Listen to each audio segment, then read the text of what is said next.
Department में उसने कर दिया था कि 9 बजे से 5 बजे तक। तो हमने पहले ही कहा कि 9 बजे से 5 बजे तक नहीं होना चाहिए, ये तो 10 बजे से 4 बजे होना चाहिए, ये हमने कहा है। और अगर अभी उसको नहीं माना है, अरे तो आप लोग देख रहे थे, कहते ना भाई कि आपका बतवा नहीं माना। अरे हम भी तब पढ़ते थे ना भाई। बैठिए, तो जो तरीका है कि भला बताइए 9 बजे से सुबह से लेके 5 बजे तक, ये ठीक नहीं है। ये अगर गलत किया है उसको तुरंत सुधार करवा देते, हम आज ही देख लेते। नमस्कार, मैं विपुल कुमार और आप देख रहे हैं सूर्य बिहार डिजिटल न्यूज। बिहार विधानसभा में मुख्यमंत्री नीतीश कुमार ने शिक्षा विभाग की एसीएस के पाठक पर गर्म हो गए। विधायकों ने कहा कि नियोजित शिक्षकों को परेशान किया जा रहा है, शिक्षकों को परेशान किया जा रहा है, स्कूलों की टाइमिंग गलत है। इसके बाद नीतीश कुमार सदन में खड़े हुए और बोले कि हम भी पढ़े हैं, स्कूलों की टाइमिंग सुबह 10 बजे से 4 बजे होना चाहिए। हमने कब को बोल दिया था, लेकिन अभी तक अगर नहीं हुआ है तो आज ही हम बुलाकर बात कर लेंगे। ये कहने का जो लहजा था उससे साफ था कि नीतीश कुमार के पाठक को बुलाकर फटकार लगाएंगे और आज ही आदेश बदल जाएगा। स्कूलों की टाइमिंग सुबह 10 बजे से शाम 4 बजे तक हो जाएगा। मुख्यमंत्री जिस लहजे में बात कर रहे थे उससे देखकर शिक्षक समाज काफ़ी खुश होगा, खुश होना भी चाहिए। लेकिन नीतीश कुमार को आप जिस तरीके से ले रहे हैं, आप सोच रहे हैं कि मुख्यमंत्री नीतीश कुमार को इसकी जानकारी नहीं थी कि बिहार के विद्यालयों की टाइमिंग क्या है, तो ये आप गलत सोच रहे हैं, ये आपकी भूल है। आपको हम कुछ पास्ट में लेकर चलते हैं। स्कूलों की टाइमिंग को लेकर बिहार भर में नियोजित शिक्षक हंगामा कर रहे थे। बिहार के 17 एमएलसी राजभवन में राज्यपाल से मिले थे और एमएलसी के वेतन बंद करने, पेंशन बंद करने, शिक्षकों की जुबान पे ताला जड़ने और स्कूलों की टाइमिंग को लेकर एमएलसी ने राज्यपाल से मिलकर शिकायत की थी। राजभवन ने भी मुख्यमंत्री कार्यालय को, शिक्षा विभाग को एक पत्र भेजा था और के पाठक पर कार्रवाई करने की बात कही थी। इसके बाद मुख्यमंत्री के सचिव के द्वारा एसीएस के पाठक को पत्र भी भेजा गया था इस संबंध में कार्रवाई करने के लिए, लेकिन फिर भी स्कूलों की टाइमिंग नहीं बदली थी।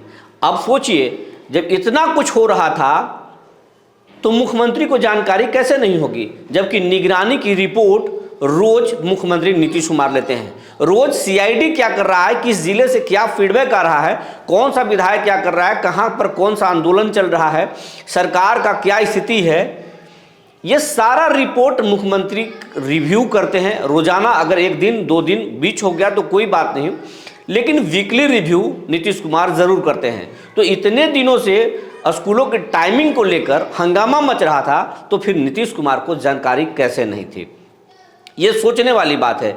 शिक्षक लाखों की संख्या में शिक्षक पहुंचकर पटना में आंदोलन किए, राज्यकर्मी के दर्जा, सक्षमता परीक्षा और स्कूलों की टाइमिंग को लेकर आंदोलन कर रहे थे। फिर मुख्यमंत्री नीतीश कुमार को इसकी जानकारी कैसे नहीं हुई थी, ये सोचने वाली बात है। अगर मुख्यमंत्री को जानकारी नहीं थी तो ये बहुत हैरान करने वाला है, और अगर जानकारी थी तो के पाठक इसी के बदौलत वो लगातार पत्र पर पत्र जारी कर रहे थे और स्कूलों की टाइमिंग नहीं बदल रहे थे। सर्दी के मौसम में कई शिक्षकों की जान चली गई, कई दुर्घटना के शिकार हो गए, अपंग हो गए। ये मीडिया में भी लगातार खबरें चल रही थी, छापा जा रहा था। सूर्य बिहार भी इस मुद्दे को लगातार उठा रहा था। फिर मुख्यमंत्री को कैसे जानकारी नहीं मिली, और अगर जानकारी नहीं थी तो मुख्यमंत्री के बोलने के बाद भी शिक्षा विभाग के अपर मुख्य सचिव के पाठक कैसे उस बात को नहीं माने। क्या एसीएस मुख्यमंत्री नीतीश कुमार से बड़े हो गए थे? क्या मुख्यमंत्री से भी ऊपर हो गए हैं कि मुख्यमंत्री के बात एसीएस नहीं मान रहे थे? क्योंकि जब मुख्यमंत्री सदन में कहते हैं कि हमने इसके बारे में पहले ही बता दिया था, तो क्या मुख्यमंत्री के कहने के बाद भी एसीएस के पाठक उस बात को इग्नोर कर गए, उनकी बात को नज़रअंदाज कर गए, नहीं माने। अगर ऐसा है तो फिर ये बिहार के लोकतंत्र, देश के लोकतंत्र और बिहार के लिए सही नहीं है कि अगर मुख्यमंत्री कोई आदेश दे और उस बात को कोई आईएएस अधिकारी या कोई अधिकारी न माने, उसको नज़रअंदाज कर दे, तो ये लोकतंत्र के लिए कहीं से सही नहीं है। या तो मुख्यमंत्री सब कुछ जानकर बिहार विधानसभा में अनजान बन रहे थे और शिक्षकों के गुस्सा और विधायकों के गुस्सा को वो ठंडा करना चाहते थे और इसीलिए उन्होंने ऐसा भाषण दिया, या फिर हकीकत में के पाठक ने मुख्यमंत्री की बात को नज़रअंदाज किया और वो लगातार पत्र पर पत्र जारी कर रहे हैं और अपने हिसाब से शिक्षा विभाग को चला रहे हैं।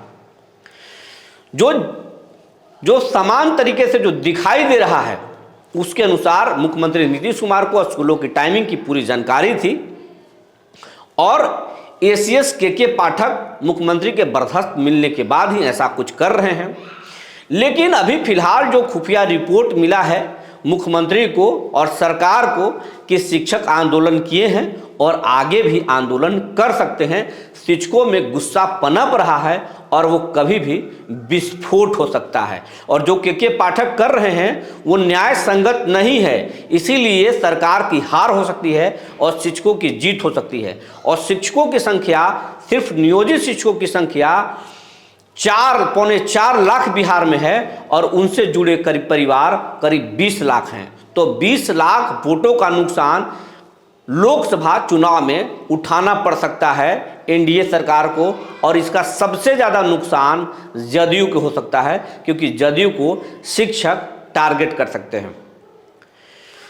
सूत्रों के अनुसार नीतीश शिक्षकों पर, खास करके नियोजित शिक्षकों पर काफ़ी गुस्सा में है, लेकिन वो दिखा नहीं रहे हैं। और गुस्सा इसलिए है कि पिछली बार विधानसभा चुनाव में जब मुख्यमंत्री की पार्टी जदयू हारी थी तो हार के अंतर कई जिलों में, कई विधानसभा में काफ़ी कम रहा था। और उस दौरान जब बैलेट वोटों की गिनती हुई थी तो बैलेट वोटों में अधिकांश वोट तेजस्वी की पार्टी राजद को मिली थी और जदयू को नहीं मिला था। तो बैलेट के वोटों के आधार पर वो हारे थे और बैलेट वोट कोई जनता नहीं देती है, कर्मचारी देते हैं और सबसे ज़्यादा बैलेट वोट शिक्षक दिए थे, नियोजित शिक्षक दिए थे। तो इसका गुस्सा नीतीश आज शिक्षकों पर उतार रहे हैं। लेकिन जब अब शिक्षक काफ़ी परेशान हो गए हैं और नियोजित शिक्षक काफ़ी बुरा दौर से गुजर रहे हैं तो अब उनके दर्द पर मुख्यमंत्री नीतीश कुमार मरहम लगाना चाहते हैं और इसीलिए एक सियासी चाल खेलते हुए पहले स्कूलों की टाइमिंग को बदले हैं और आने वाले समय में सक्षमता परीक्षा में भी बदलाव कर सकते हैं और शिक्षकों को बड़ी राहत दे सकते हैं, जिससे शिक्षक एक बार फिर नीतीश कुमार के मुरीद हो सकते हैं। जो जानकारी निकल कर आई थी हमने आपको बता दिया। तब तक के लिए धन्यवाद।